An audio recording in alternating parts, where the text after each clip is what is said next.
Olá, pessoal, tudo bom? Bom, vamos lá, eu sou o Bruno, né, sou professor da Multivix, eu e a doutora Sara, a gente está com a missão, né, de conversar e passar para vocês um pouco sobre semiologia, né.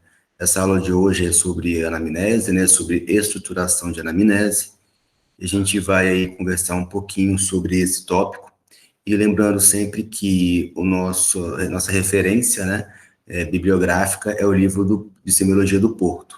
Então, tudo que a gente vai discutir, a gente vai conversar, a gente vai cobrar na parte de vocês, na parte prática e também na parte de avaliação, né, a gente tem como referência o livro do Porto, tá bom? Vou compartilhar o slide aqui com vocês e a gente vai discutir um pouquinho.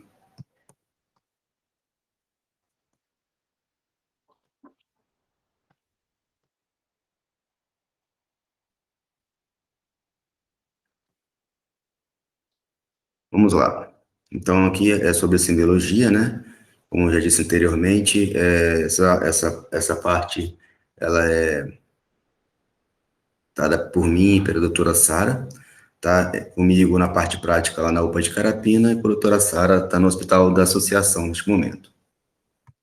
Então, pessoal, semiologia é a parte da medicina, né? Uma parte extremamente importante, muitas vezes negligenciada pelos estudantes, né? Pelos internos e tal, mas é extremamente importante executar bem a parte da semiologia para a gente conseguir chegar melhor aí numa hipótese diagnóstica e conseguir traçar uma propedêutica, né, melhor e terapêutica para esse paciente, né? Então, a semiologia, ela é a ciência, né, que se ocupa aí do estudo, né, das descrições de sinais e sintomas de uma doença, tá?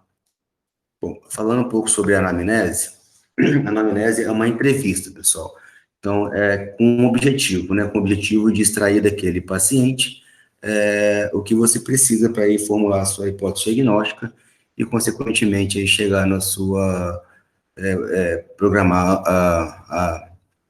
o tratamento desse paciente. Então, a anamnese é uma forma de padronizar, né? De registrar essa entrevista. Né, como está aqui no slide, para a realização de uma boa anamnese, é necessário saber ouvir, tá? A gente precisa saber ouvir e direcionar, né, a nossa entrevista, a nossa conversa, de acordo com aquela queixa que o paciente traz, tá? É sempre importante, como está aqui no slide também, fala que a gente tem que deixar o paciente à vontade para, assim, ele conseguir informar melhor e não omitir certos tipos de queixas ou aí de problemas, de eventuais problemas, tá? A anamnese, a gente tem, segundo o Porto, uma estruturação, né, a composição dessa anamnese. Inicialmente, a gente tem a identificação, a queixa principal, a história da doença atual, a revisão de sistemas ou interrogatório sintomatológico, que é uma parte que vocês realmente acabam achando um pouco chato, né, um pouco extenso, mas é uma parte extremamente importante, principalmente quando você está diante de queixas, diante de algum problema que você não faz nem ideia de onde está surgindo aquilo ali. Então, essa parte vai te ajudar muito a fazer links, né, de problemas, e com isso você conseguir fechar esse quebra-cabeça, montar esse quebra-cabeça aí, dessa doença que está aparecendo na sua frente aí. Tá? Antecedentes pessoais fisiológicos, né? Depois a gente tem os antecedentes pessoais patológicos, antecedentes familiares, hábitos de vida e condições socioeconômicas. Então, na consulta, a primeira coisa, identificação. É importantíssimo a gente colocar o nome, a idade, o sexo, o gênero, né? Cor, estado civil, naturalidade, a procedência, né? A residência daquele paciente, o nome da mãe. Por que o nome da mãe, pessoal? Porque, às vezes, tem homônimos, né? Pacientes com o mesmo nome. Então, colocar o nome da mãe é interessante para evitar esse tipo de confusão. Muitas vezes o nome do responsável também, ou cuidador daquele paciente, é um paciente que muitas vezes ele é incapaz, né, de responder por ele mesmo, ou ele já tem algum tipo de sequela, neurológica, demência, alguma coisa nesse sentido. Então, é importante colocar quem é que você está entrevistando, né? O responsável ou o cuidador. A profissão daquele paciente, local de trabalho, visto que muitas doenças, né, têm relação com o trabalho da pessoa, né, doenças ocupacionais e os locais daquele trabalho também. Religião, né? É importante colocar se o paciente tem plano de saúde e qual foi a qualidade daquela anamnese. É importante colocar isso porque, às vezes, a gente acha que a pessoa fez uma anamnese ruim, mas não, muitas vezes é um informante muito ruim, tá? A queixa principal, é importante colocar isso, bem de forma sucinta, né, colocar qual é o motivo que aquele paciente foi procurar o seu atendimento. Depois a gente tem HDA, que é a parte mais importante aí da anamnese e, obviamente, também mais difícil, porque a HDA ela vai conter todas as informações, né, daquele motivo da procura do paciente ao hospital, né, e para fazer uma HDA muito bem feita é muito difícil, pessoal, porque demanda de muito conhecimento, tá? Para você saber o que perguntar sobre aquela patologia, né? Você precisa ter muito conhecimento teórico, né? Sobre aquela doença. Eu comentei com a turma que a gente teve aula ontem, né?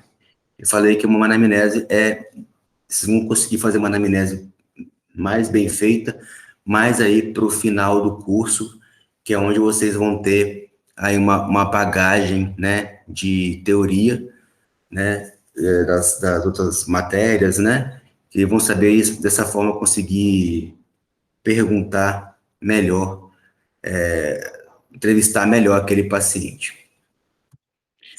A gente tem falando sobre sintomas, né, importante isso aqui, tá, isso aqui é a corriqueira, é o dia a dia nosso, caracterizar bem aquele sintoma, pessoal, tá, quando ele começou, em termos de características, qualidade, né, como que é esse sintoma, o que que ele sente, a localização, duração, intensidade, a frequência, fatores que melhoram e pioram aqueles sintomas, se vem alguma manifestação associada, como que evoluiu aquele sintoma, tá? E como é que está hoje.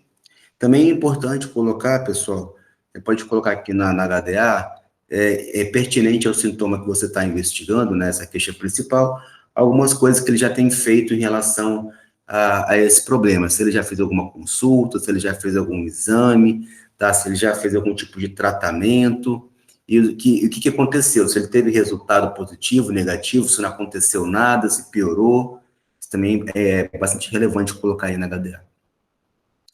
Interrogatório sintomatológico, pessoal, é aquela parte que é extensa mesmo, tá? Mas é bastante interessante aí para fazer isso num paciente que você precisa investigar bem, tentar entender o que está acontecendo com ele. Então, a finalidade dele é detectar o quê? Alterações nos diversos órgãos, né? E sistemas que possam estar relacionados com HDA ou não. Muitas vezes a gente acaba não sabendo muito bem o que aquele paciente tem, mas você vai investigando cada sistema e acaba aí surgindo novas queixas, né, que vão fazer aí sentido para a queixa principal do paciente, tá? Como diz aqui, algumas vezes esses sinais passam despercebidos pelo paciente, às vezes ele não acha que aquilo é importante, mas para nós, quando a gente vai perguntar, a gente acha que aquilo é extremamente importante, a gente fazer um link nessa revisão de sistema com essa queixa atual, tá? A gente tem um antecedente pessoal fisiológico, que aqui a gente vai registrar, né, a parte de gestação, nascimento, desenvolvimento psicomotor, neural e sexual. Antecedentes pessoais patológicos, que é extremamente importante, né? E a gente vai ver doenças daquele paciente, se ele já tem cirurgias, hospitalizações, traumatismos, uso de medicamentos, a situação vacinal do paciente, e essas informações muitas vezes vão ter aí correlação direta com a história da doença atual. Antecedentes familiares, pessoal, é importante também ver isso aqui até para a questão de promoção de saúde, né, prevenção e promoção de saúde, porque muitas doenças aí têm a ver com um componente genético, né, então a gente pode orientar esse paciente caso a gente encontre né, esse tipo de problema no antecedente pessoal familiar, nos antecedentes familiares, né? E também, e algumas doenças também têm ligação, algumas doenças pertinentes aí à sua HDA neste momento podem ter ligação aí com os antecedentes familiares, né? Então, aqui a gente vai investigar o que? A parte de saúde física e mental, assim, dos parentes, né? Os avós, pais, irmãos e filhos do paciente. Hábitos de vida, aqui a gente vai descrever, né? Como é que é a alimentação desse paciente, né? Como é que é a ocupação atual, os interiores, se ele faz atividade física, o uso aí de tabaco, né? De cigarro, cigarro de palha, cigarro branco, fumo de rolo, narguilé, se ele usa bebida alcoólica, a gente tenta quantificar quanto que ele bebe de bebida alcoólica por dia, se aquilo pode ter uma relação com doença hepática ou não, assim como também o uso de tabaco, se quanto que ele fuma de acordo com a linha do tempo, ver se aquilo pode ter relação com o desenvolvimento de um DPOC ou não. O uso também de drogas ilícitas, é importante a gente saber. Anabolizantes também é interessante, e anfetaminas. Nas condições socioeconômicas e culturais, aqui a gente vai avaliar a questão da habitação do paciente, como que é essa condição socioeconômica, condição cultural. Muitas vezes, pessoal, a gente tem que avaliar isso porque a gente tem que adaptar o nosso tratamento para a vida real daquele paciente. A gente sabe que talvez o melhor medicamento não seja aquele, né, para aquela patologia, mas a gente tem que conseguir adaptar, né, o tratamento de acordo com a condição, por exemplo, econômica dele. Ele não tem condição de comprar um remédio, ele vai ter que pegar aí uma segunda linha, mesmo que aquilo não seja o melhor para aquela patologia, tá? Aí, para a gente finalizar, legal essa parte aqui, na verdade, é interessante a gente tentar fazer uma hipótese diagnóstica, né, ou diagnóstico sindrômico.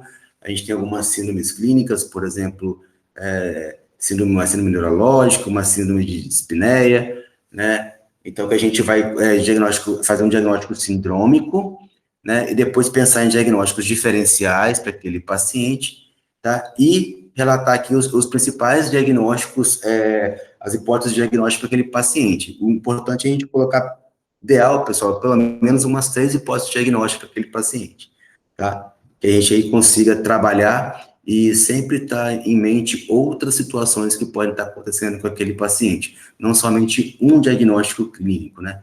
Mais de um seria interessante para tentar não deixar passar nada. E se porventura algumas outras razões para a consulta daquele paciente. Às vezes ele vem com uma queixa, né, e você acaba aí descobrindo uma outra coisa que ele te fala, né, durante uma consulta, porém não tinha relação com a, com a queixa principal desse paciente, né, você pode colocar isso na sua anamnese. Em relação a isso aqui, é uma coisa que a gente faz de forma prática, né? Depois a gente, pensando na hipótese diagnóstica, a gente vai tentar traçar aí um plano de propedêutica, né? De exames complementares, que a gente vai solicitar e os exames complementares pertinentes para aquele caso, né, pessoal? Depois disso a gente vai pensar num plano de tratamento, né? A parte de conduta médica, que é, obviamente, específico para cada patologia.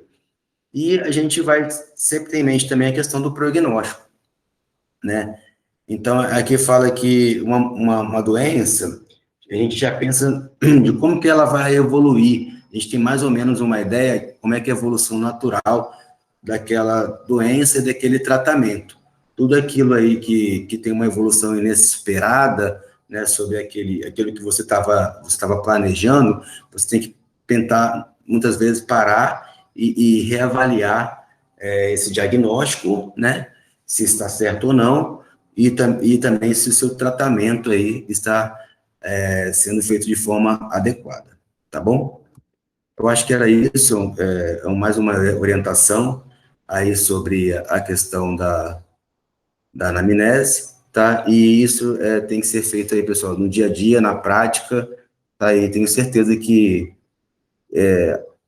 certeza, pessoal, que a anamnese é uma coisa que vai fazer parte da sua vida médica o tempo inteiro, tá? Então, por favor, dê uma atenção aí a esse tópico, que é bastante importante aí. Um abraço.